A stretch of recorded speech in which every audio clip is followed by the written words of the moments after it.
Πάμε να φέρουμε την Ιταλία στην Ελλάδα.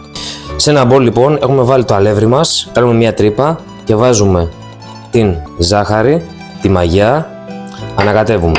Προσθέτουμε αλάτι, νερό, ελαιόλαδο και ρίχνουμε στο κέντρο και ανακατεύουμε μέχρι να γίνει μια ομοιόμορφη ζύμη. Γυρίζουμε λοιπόν τη ζύμη μας στον πάγκο εργασίας και την ζυμώνουμε. Εφόσον έχουμε ζυμώσει τη ζύμη μας, βάζουμε λίγο λαδάκι στα χέρια. Που έχουμε ζυμώσει, βάζουμε λίγο λαδάκι, τη ζύμη μέσα και την αφήνουμε να ξεκουραστεί σε ένα ζεστό μέρος με μεμβράνη για 2 ώρες. Το ζυμάρι μας λοιπόν έχει φουσκώσει, έχει διπλασιαστεί σε όγκο. Θα κόψουμε τη ζύμη, πρέπει να είναι γύρω στα 280 γραμμάρια για να την αφήσουμε να ξαναξεκουραστεί για 30 με 40 λεπτά.